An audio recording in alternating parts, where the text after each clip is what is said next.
रतनपुर गांव की हवाओं में आज एक अजीब सी भारीपन था।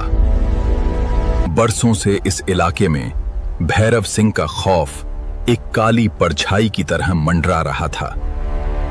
गांव के बीचों बीच बने अखाड़े में धूल उड़ रही थी और भैरव सिंह का सबसे खूंखार पहलवान जालिम अपनी छाती पीटकर चुनौती दे रहा था। भैरव सिंह ऊंचे मंच पर बैठा अपनी मूंछों को ताव दे रहा था। उसकी आंखों में सत्ता का नशा और गरीबों के लिए नफरत साफ झलक रही थी। उसने ऐलान किया था कि जो भी आज उसके पहलवान को हराएगा उसे इनाम मिलेगा और जो हारेगा उसकी जमीन जब्त कर ली जाएगी। गांव वाले डरे सहमे खड़े थे। कोई भी उस दैत्य जैसे पहलवान के सामने जाने की हिम्मत नहीं कर पा रहा था। तभी घोड़ों की टापों की आवाज आई। एक नकाबपोश घुड़सवार बिजली की तेजी से अखाड़े के बीच में उतर आया। इससे पहले कि जालिम कुछ समझ पाता, उस घुड़सवार ने उसे एक ऐसी पटखनी दी कि जालिम के मुंह से खून निकल आया। भीड़ में सुगबुगाहट होने लगी। वो नकाबपोश कोई और नहीं बल्कि आर्या थी। उसने अपनी तलवार निकाली और एक ही झटके में भैरव सिंह के सिंहासन पर लगा उसका खानदानी झंडा काट दिया। यह सिर्फ एक चुनौती नहीं बल्कि जंग का ऐलान था। आर्या के जेहन में आज भी वो तूफानी रात ताजा थी जब उसके पिता मास्टर दीनानाथ को बेरहमी से मार दिया गया था। दीनानाथ जी गांव के बच्चों को पढ़ाते थे और भैरव सिंह के अवैध खनन के काले धंधे के खिलाफ सबूत जुटा रहे थे। भैरव ने उन्हें रास्ते से हटाने के लिए उनकी गाड़ी को खाई में फेंक दिया और इसे एक हादसा करार दे दिया। उस समय आर्या शहर में पुलिस की ट्रेनिंग ले रही थी। जब वो वर्दी पहनकर इंसाफ मांगने आई तो उसे पता चला कि कानून के रखवाले भी भैरव सिंह के टुकड़ों पर पल रहे थे। भैरव ने आर्या का मजाक उड़ाते हुए कहा था, बेटी, इस वर्दी की गर्मी शहर में दिखाना। यहाँ कानून मेरी हवेली की चौखट पर दम तोड़ देता है। उसी दिन आर्या ने तय कर लिया कि वो इस सड़े हुए निजाम का हिस्सा बनकर इंसाफ नहीं पा सकती। उसने आधिकारिक फाइलों में खुद को लापता घोषित करवा दिया और गांव के उन लोगों को इकट्ठा किया जो भैरव के हाथों सब कुछ गंवा चुके थे। उन्होंने अपना एक गुप्त संगठन बनाया जिसका नाम रखा गया छाया। अगले कुछ हफ्तों तक रतनपुर में दहशत का दूसरा नाम छाया बन गया। भैरव सिंह के अनाज के गोदाम लूट लिए गए और सारा राशन उन गरीबों में बांट दिया गया जिन्हें भैरव भूखा मार रहा था। उसकी अवैध खदानों में धमाके होने लगे। भैरव सिंह बौखला गया था। उसे समझ नहीं आ रहा था कि दुश्मन कौन है और कहां से वार कर रहा था। आखिरकार वो रात आई जिसका आर्या को इंतजार था। भैरव सिंह अपनी पूरी फौज के साथ आर्या को ढूंढने पुरानी खदानों की तरफ निकला, लेकिन वो नहीं जानता था कि वो खुद एक जाल में फंस रहा है। आर्या ने तकनीकी और रणनीतिक तरीके से भैरव के गुर्गों को चारों तरफ से घेर लिया। अंधेरे में सिर्फ आर्या की आवाज गूंजी, भैरव सिंह, तुमने कहा था कि कानून तुम्हारी जेब में है, लेकिन आज तुम उस जनता के सामने खड़े हो जिसने तुम्हारा जुल्म सहा है। आज फैसला कोई अदालत नहीं बल्कि ये मिट्टी करेगी।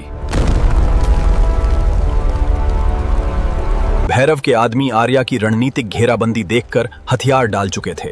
भैरव सिंह, जो कभी शेर की तरह दहाड़ता था, अब एक चूहे की तरह अपनी जान की भीख मांग रहा था।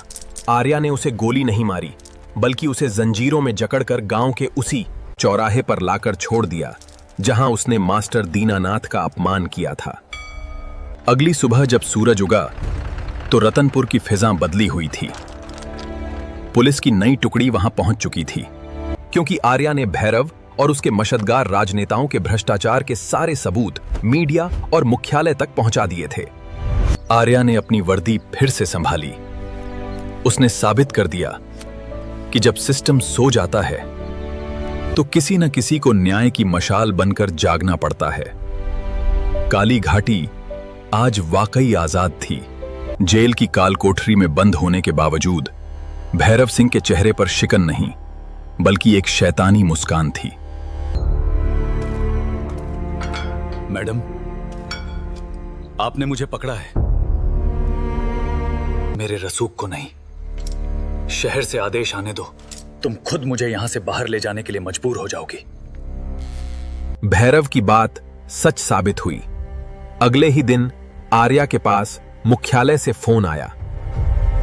उसे बताया गया कि छाया यूनिट बनाकर उसने कानून को अपने हाथ में लिया है, इसलिए उसे निलंबित किया जाता है। इतना ही नहीं, जो सबूत आर्या ने जुटाए थे वे मालखाने से गायब होने लगे। गवाह अपनी जान के डर से मुकरने लगे। आर्या को समझ आ गया कि भैरव सिंह के तार ऊपर बैठे गृह मंत्री शक्तिवर्धन से जुड़े हैं। अब आर्या न तो पुलिस में थी और न ही उसके पास कोई कानूनी ताकत बची थी। उसे सरकारी बंगला खाली करने का आदेश दे दिया गया। लेकिन भैरव सिंह और मंत्री ने आर्या को आंकने में गलती कर दी थी। आर्या ने अपनी वर्दी उतारकर एक साधारण नागरिक का वेश धारण किया और वापस अपनी पुरानी टीम छाया के पास पहुंची। अब हम कानून की रक्षा वर्दी पहनकर नहीं बल्कि अंधेरे का हिस्सा बनकर करेंगे। अगर तंत्र सड़ चुका है तो हमें उस जड़ को ही काटना होगा। मंत्री शक्तिवर्धन रतनपुर की खदानों से करोड़ों का मुनाफा कमा रहा था। आर्या ने इस बार सीधे मंत्री के काले धन पर वार किया। उसकी टीम ने उन ट्रकों को रास्ते में ही रोक लिया जो मंत्री का बेहिसाब कैश और हथियार लेकर जा रहे थे।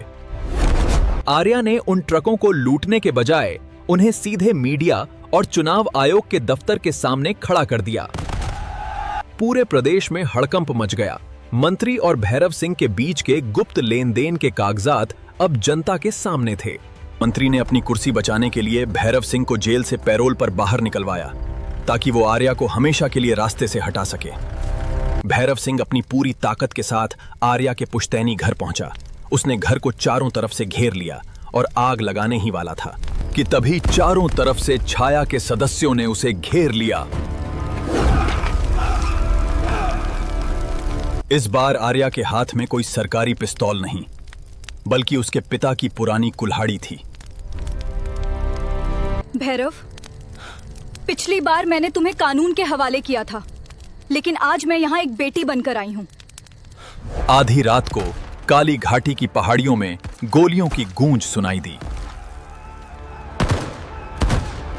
अगली सुबह जब सूरज निकला तो भैरव सिंह का नामो निशान मिट चुका था। मंत्री शक्तिवर्धन को भ्रष्टाचार के मामले में गिरफ्तार कर लिया गया क्योंकि आर्या ने उसके खिलाफ ऐसे सबूत जुटाए थे जिन्हें मिटाना नामुमकिन था। आर्या को सम्मान के साथ वापस विभाग में बुलाया गया और उसे स्पेशल टास्क फोर्स का चीफ बना दिया गया। रतनपुर के अखाड़े में अब खौफ का नहीं बल्कि मेहनत का पसीना बहता था। आर्या ने अपने पिता के स्कूल को एक बड़ी एकेडमी में बदल दिया जहां अब हर बच्चा अन्याय के खिलाफ खड़ा होना सीख रहा था। न्याय की मशाल को बुझाना आसान हो सकता है, लेकिन जब वो मशाल एक आम इंसान के हाथ में आती है तो वो पूरी सल्तनत को राख कर देती है। रतनपुर अब शांत था, लेकिन आर्या की मुश्किलें खत्म नहीं हुई थीं। अब वो स्पेशल टास्क फोर्स की चीफ थीं। तभी पूरे राज्य में एक नई मुसीबत ने पैर पसारने शुरू किए। एक खतरनाक सिंथेटिक ड्रग्स का जाल जो स्कूलों और कॉलेजों के बच्चों को अपनी चपेट में ले रहा था। We call him the ghost. He controls everything, the entire network. वो कभी सामने नहीं आता था, बस डिजिटल संकेतों से अपनी सल्तनत चलाता था। आर्या ने जब इस ड्रग रैकेट की फाइल खोली तो उसे धमकी भरे फोन आने लगे। ये आर्या के लिए सिर्फ एक केस नहीं बल्कि उसके पिता के सपने पर हमला था। सफेद पोश ने संदेश भेजा, खदानें और जमीनें छीनना आसान था आर्या, लेकिन दिमागों को गुलाम बनाना मेरी ताकत है। पीछे हट जाओ वरना अगला नंबर तुम्हारा होगा। आर्या समझ गई कि इस बार केवल गोलियों से काम नहीं चलेगा। उसने अपनी पुरानी टीम छाया के जांबाजों को फिर से बुलाया, लेकिन इस बार टीम में कुछ नए चेहरे भी थे, हैकर्स और डेटा एक्सपर्ट्स। आर्या ने एक हाईटेक वॉर रूम तैयार किया। उन्होंने डिजिटल पदचिह्नों का पीछा करते हुए पता लगाया कि सफेद पोश कोई और नहीं बल्कि शहर का सबसे बड़ा दानवीर और बिजनेसमैन विक्रम मल्होत्रा है, जो दिन में अस्पताल बनवाता था और रात में मौत का सामान सप्लाई करता था। आर्या को पता चला कि विक्रम मल्होत्रा ने अपना मुख्य ठिकाना शहर के बाहर एक पुरानी बंद पड़ी फैक्ट्री के नीचे एक अत्याधुनिक लैब में बनाया है। आर्या ने पुलिस की भारी फौज भेजने के बजाय एक सर्जिकल स्ट्राइक का फैसला किया।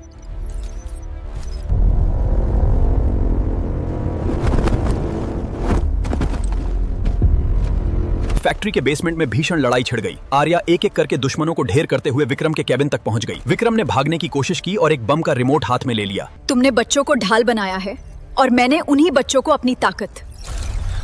जरा अपने कंप्यूटर की स्क्रीन देखो। आर्या की टीम के हैकर्स ने विक्रम के सिक्योरिटी सिस्टम को पहले ही हैक कर लिया था। रिमोट अब महज एक प्लास्टिक का खिलौना था। आर्या ने विक्रम को कोई मौका नहीं दिया। उसने उसे वहीं दबोच लिया।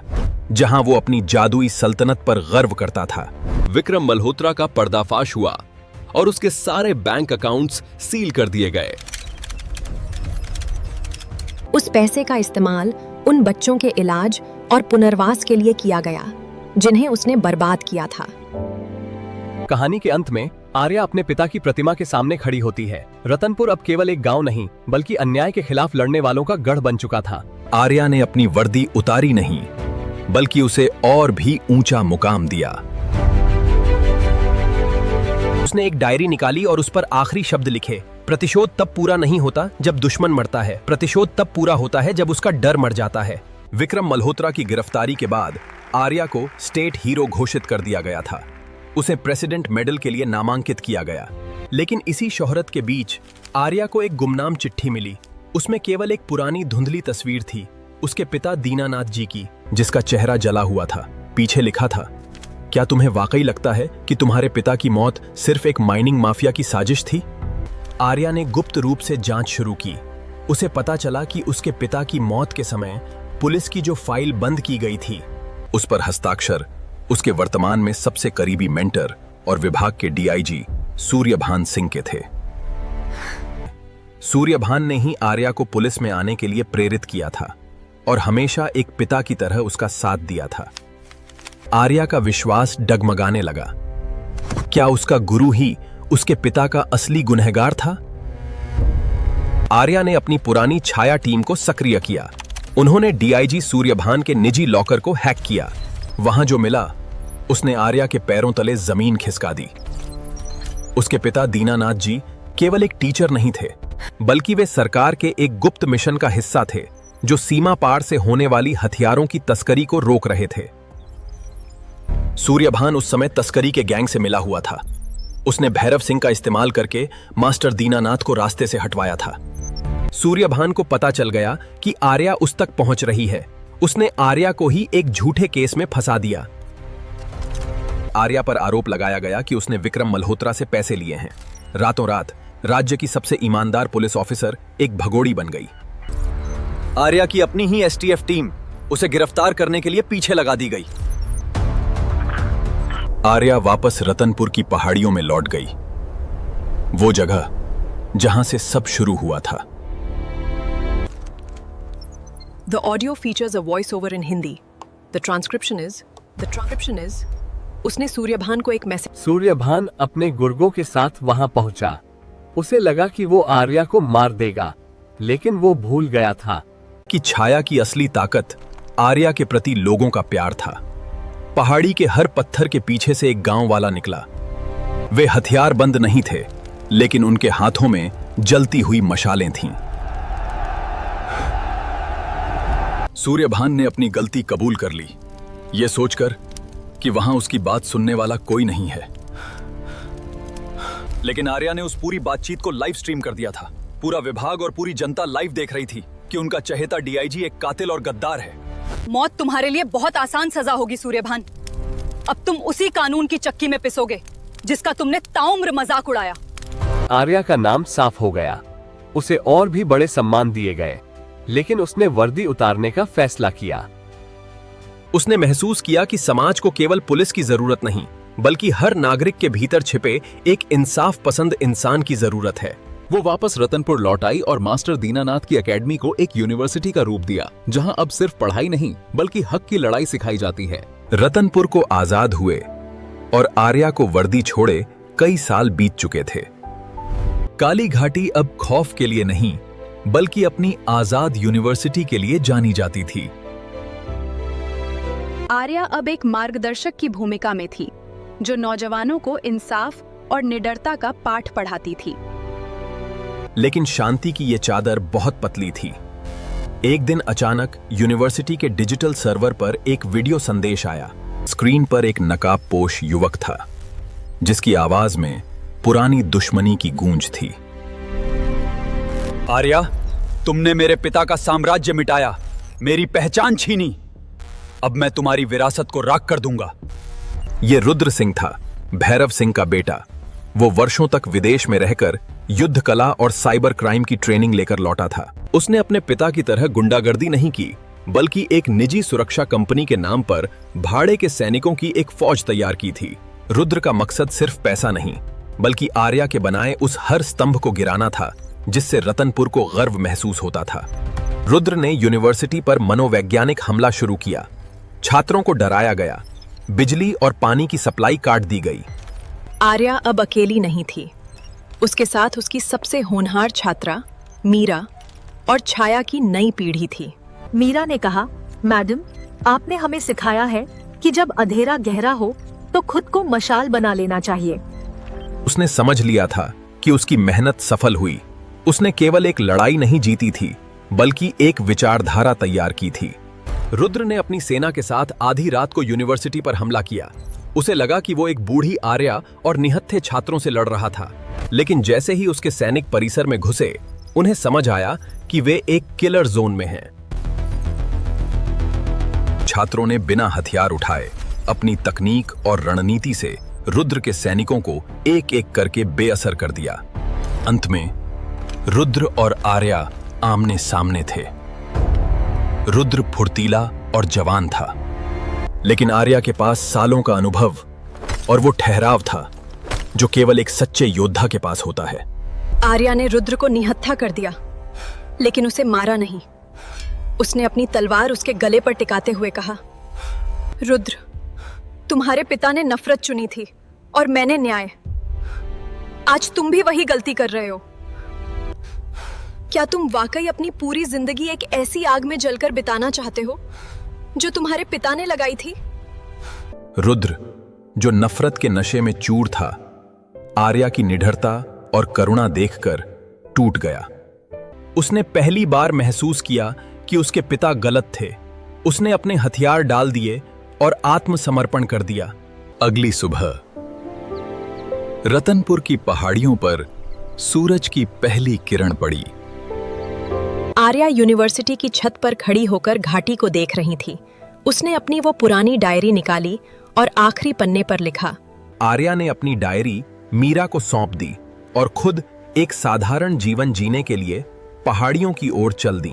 उसकी परछाई धीरे धीरे धुंधली होती गई, लेकिन उसका नाम काली घाटी के पत्थरों पर हमेशा के लिए अमर हो गया। काली घाटी की पहाड़ियों का एक अंधेरा ड्रोन शॉट। बिजली कड़क रही है। मास्टर दीनानाथ की चश्मा जमीन पर टूटा पड़ा है। इंसाफ की देवी अक्सर अंधी होती है, लेकिन जब वो अपनी आंखों से पट्टी उतारती है तो तबाही आती है। मीरा के नेतृत्व में रतनपुर और आजाद यूनिवर्सिटी ने काफी प्रगति कर ली थी, लेकिन तभी एक नई मुसीबत ने दस्तक दी। एक अंतर्राष्ट्रीय कॉर्पोरेट कंपनी ग्लोबल इंफ्रा ने सरकार के साथ मिलकर काली घाटी को एक विशेष आर्थिक क्षेत्र बनाने का प्रस्ताव रखा। इसका मतलब था पहाड़ों को काटना, जंगलों को साफ करना और हजारों लोगों को उनके घरों से बेदखल करना। इस बार दुश्मन कोई डकैत या पुलिस वाला नहीं, बल्कि कानूनी कागजात और अरबों डॉलर की ताकत थी। कंपनी ने इस काम के लिए जोरावर को नियुक्त किया, जो एक रिटायर्ड मिलिट्री ऑफिसर था। जोरावर के पास अत्याधुनिक हथियार, ड्रोन्स और एक निजी सेना थी। उसने यूनिवर्सिटी के चारों तरफ घेराबंदी कर दी और 72 घंटे का अल्टीमेटम दिया। या तो जमीन खाली करो या मलबे के नीचे दबने के लिए तैयार रहो। मीरा और नई पीढ़ी की छाया टीम के सामने बड़ी चुनौती थी। गांव के कुछ लोग पैसों के लालच में आकर कंपनी का साथ देने लगे थे। फूट पड़ चुकी थी। मीरा को समझ नहीं आ रहा था कि वो अपनों से कैसे लड़े। तभी उसे एक पुराना लिफाफा मिला जो आर्या ने उसके लिए छोड़ा था। उसमें लिखा था, जब दुश्मन तलवार लेकर आए तो ढाल बनो, लेकिन जब दुश्मन कानून और दिमाग लेकर आए तो अपनी जड़ों को अपनी ताकत बनाओ। मीरा ने हिंसा का रास्ता नहीं चुना। उसने पूरे देश के युवाओं एवं मीडिया को सोशल मीडिया के जरिए काली घाटी की असली पहचान दिखाई। उसने उन खदानों के छिपे हुए इतिहास और पर्यावरण के विनाश के सबूत पेश किए। देखते ही देखते काली घाटी एक राष्ट्रीय आंदोलन बन गई। हजारों की संख्या में छात्र और पर्यावरण कार्यकर्ता घाटी की सीमाओं पर शांतिपूर्ण विरोध के लिए जमा हो गए। जोरावर ने बल प्रयोग करने की कोशिश की, लेकिन आर्या की पुरानी छाया टीम ने उसके संचार तंत्र को डिजिटल जैम के जरिए ठप कर दिया। जब जोरावर ने खुद यूनिवर्सिटी पर हमला करने के लिए टैंक और बुलडोजर आगे बढ़ाए, तब पहाड़ियों के बीच से एक काली परछाई निकली। वो आर्या थी। वो बूढ़ी जरूर हो गई थी, लेकिन उसकी आंखों की चमक आज भी वैसी ही थी। उसने बुलडोजर के सामने खड़े होकर शांति से कहा, जोरावर, ये मिट्टी लहू नहीं मांगती, ये न्याय मांगती है।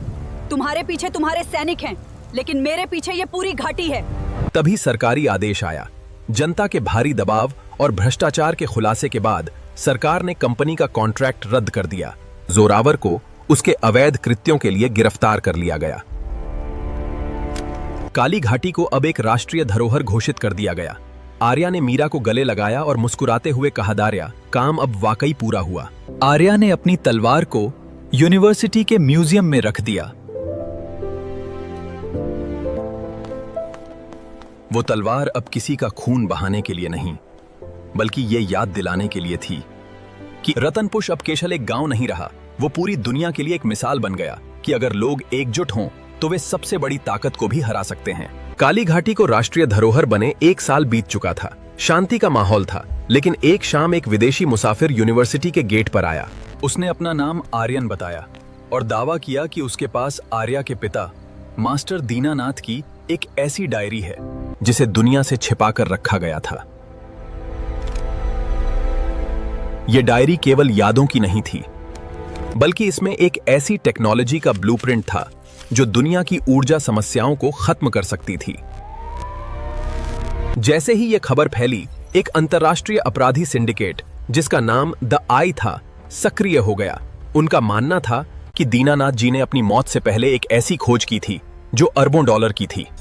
द आई के एजेंटों ने रतनपुर में घुसपैठ शुरू कर दी। इस बार वे बंदूकों से नहीं, बल्कि अदृश्य वायरस और साइबर हमलों के साथ आए थे। उन्होंने यूनिवर्सिटी के पूरे डेटा सिस्टम को हाईजैक कर लिया। मीरा अब पूरी तरह से नेतृत्व संभाल रही थी। उसने महसूस किया कि ये लड़ाई केवल शारीरिक नहीं है। उसने छाया टीम को आदेश दिया कि वे एनालॉग मोड पर चले जाएं। आर्या, जो अब एकांत में रहती थी, को मीरा ने वापस बुलाया। डायरी का वो राज केवल आर्या की आवाज और उसके बचपन के एक किस्से से ही खुल सकता था। सिंडिकेट के लीडर कैलर ने यूनिवर्सिटी पर ड्रोन हमला कर दिया। वो डायरी छीनने के लिए किसी भी हद तक जाने को तैयार था। अंतिम मुकाबले में आर्या ने कैलर को एक पुरानी गुफा में बुलाया। उसने कैलर को वो डायरी दे दी, लेकिन जैसे ही कैलर ने उसे खोला, डायरी में मौजूद एक सेल्फ डिस्ट्रक्टिव कोड ने सिंडिकेट के पूरे ग्लोबल नेटवर्क को तबाह कर दिया। वो डायरी दरअसल एक हनी पॉट थी जिसे दीनानाथ जी ने इसी दिन के लिए बनाया था। आर्या ने मुस्कुराते हुए कहा, मेरे पिता ने कभी दौलत के लिए काम नहीं किया। उन्होंने हमेशा इंसानियत को बचाने के लिए काम किया। तुम्हारी लालच ने ही तुम्हें खत्म कर दिया। इस घटना के बाद दुनिया को समझ आ गया कि काली घाटी केवल एक जगह नहीं, बल्कि सत्य और निस्वार्थ सेवा का प्रतीक है। आर्या ने अब अपनी विरासत को पूरी दुनिया के साथ साझा करने का फैसला किया। आजाद यूनिवर्सिटी अब एक ग्लोबल सेंटर बन गई, जहां दुनिया भर के छात्र ये सीखने आने लगे कि ताकत का इस्तेमाल केवल विनाश के लिए नहीं। कहानी का अंत एक दृश्य के साथ होता है। आर्या और मीरा एक ऊंची पहाड़ी पर खड़ी हैं और नीचे हजारों दिए जल रहे हैं, जो इस बात का सबूत हैं कि काली घाटी की मशाल कभी नहीं बुझेगी। द आई सिंडिकेट की हार के बाद काली घाटी पूरी दुनिया में शांति और शिक्षा का केंद्र बन गई थी। लेकिन आर्या जानती थी कि शांति अक्सर आने वाले तूफान की आहट होती है। इस बार हमला हथियारों से नहीं, बल्कि शब्दों से हुआ। शहर से एक नया युवा नेता सिद्धार्थ रतनपुर आता है। वो बहुत प्रभावशाली भाषण देता है और खुद को एक समाज सुधारक बताता है। उसका नारा था, पुरानी यादों को छोड़ो, भविष्य की ओर बढ़ो।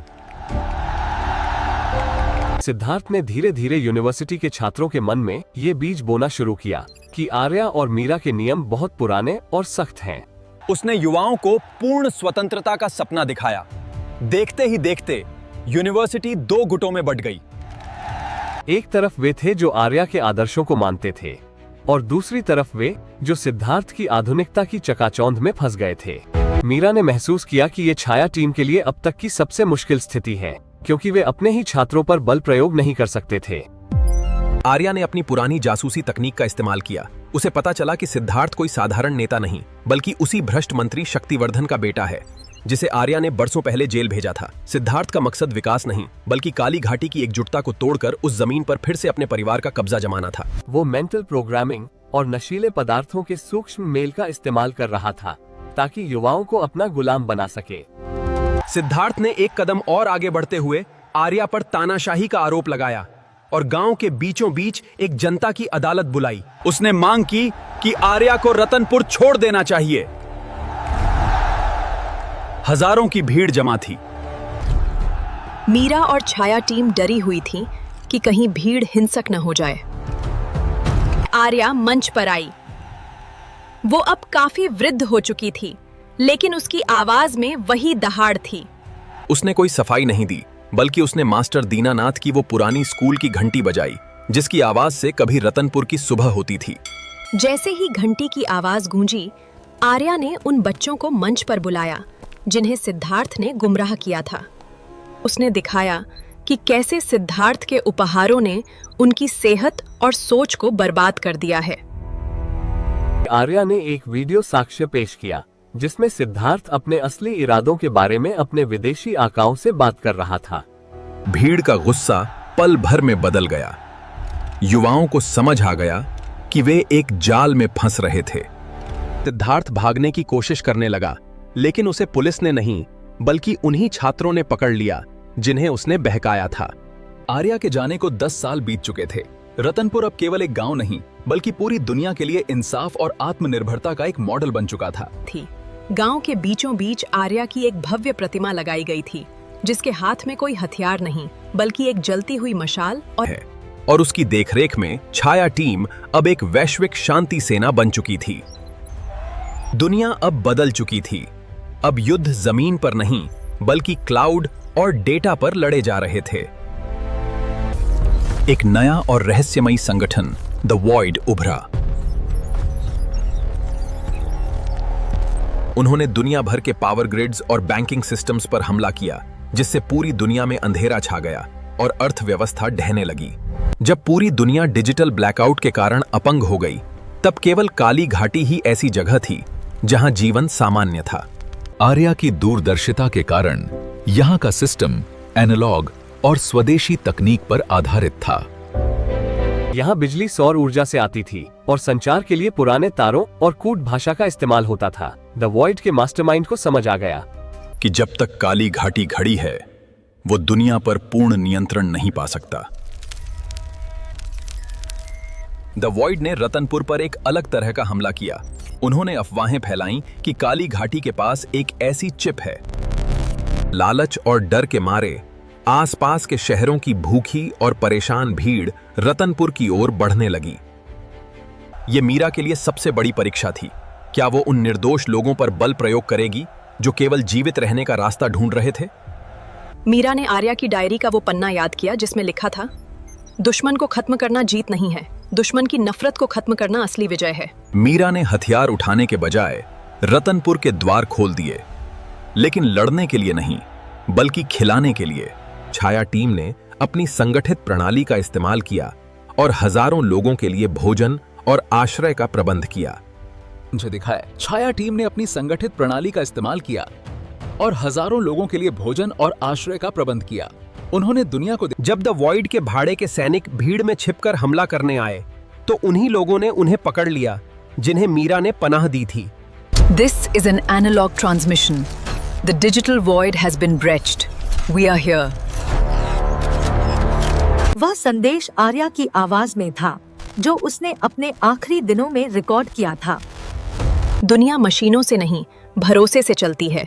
जिस दिन तुम मशीन पर निर्भर होना छोड़ दोगे, उस दिन तुम आजाद हो जाओगे। ये संदेश सुनते ही दुनिया भर के लोगों में साहस जागा। द वॉइड का डर खत्म हो गया और उनका संगठन अंदर से ही ढह गया। ब्लैकआउट खत्म हुआ, लेकिन दुनिया अब पहले जैसी नहीं रही। लोगों ने अब धीमी और सच्ची जिंदगी की अहमियत समझ ली थी। मीरा ने आर्या की प्रतिमा के पास जाकर अपना सिर झुकाया। उसे महसूस हुआ जैसे हवाओं में, शाबाश मीरा, तुमने मशाल को बुझने नहीं दिया।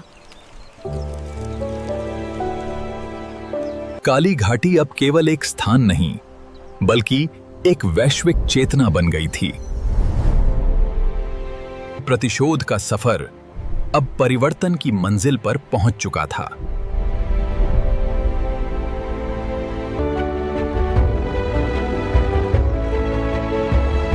गांव के बीच में लगी आर्या की विशाल पत्थर की प्रतिमा, जिसके एक हाथ में किताब और दूसरे में जलती हुई मशाल है। सफेद बालों वाली लेकिन तेज आंखों वाली वृद्ध मीरा, जो आर्या की पुरानी डायरी को एक सुनहरे बक्से में सुरक्षित रख रही हैं। एक 10 साल की छोटी बच्ची, जो आर्या की प्रतिमा के चरणों में बैठकर हाथ में तलवार नहीं बल्कि एक लैपटॉप लिए कुछ सीख रही थी। यूनिवर्सिटी की छतों पर लगे चमकदार नीले सोलर पैनल्स और उनके बगल में लहराते हुए पुराने छाया संगठन के सफेद झंडे, छाया के नए योद्धा जो अब हथियारों के बजाय डिजिटल टैबलेट्स और बचाव उपकरणों से लैस होकर दुनिया की मदद के लिए तैयार हैं। दुनिया भर के विभिन्न देशों के छात्र रतनपुर के बरगद के पेड़ के नीचे बैठकर न्याय और नैतिकता पर चर्चा कर रहे हैं। मास्टर दीनानाथ की पुरानी फटी हुई डायरी का क्लोजअप, जिसके पन्नों पर न्याय शब्द बड़े अक्षरों में लिखा है। शाम का वक्त, मीरा खिड़की से बाहर देख रही है और हवा के झोंके में उसे धुंधली सी आर्या की मुस्कुराती हुई परछाई दिखाई देती है। यूनिवर्सिटी के वॉर रूम में विशाल होलोग्राफिक स्क्रीन्स, जो पूरी दुनिया में शांति का डेटा ट्रैक कर रही हैं। हजारों लोग अपने हाथों में मिट्टी के दिए लेकर एक लंबी कतार में पहाड़ियों की ओर बढ़ रहे थे। आर्या की आवाज की एक पुरानी ग्रामोफोन रिकॉर्डिंग, जिसे छात्र सम्मान के साथ सुन रहे हैं।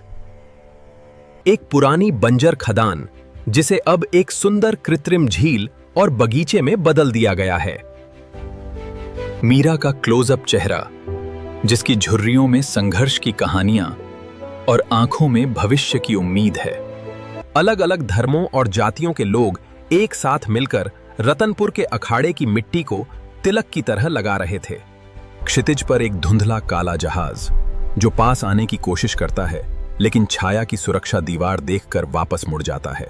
मीरा आर्या की पुरानी तलवार को यूनिवर्सिटी के म्यूजियम में एक कांच के बॉक्स के अंदर रख रही हैं, हमेशा के लिए।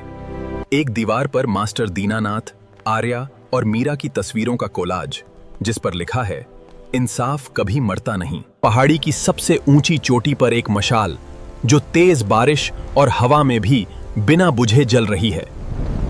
कैमरा जूम आउट होता है, पूरी काली घाटी जगमगा रही है और आसमान में सितारों के बीच आर्या का चेहरा एक नक्षत्र की तरह चमक रहा है।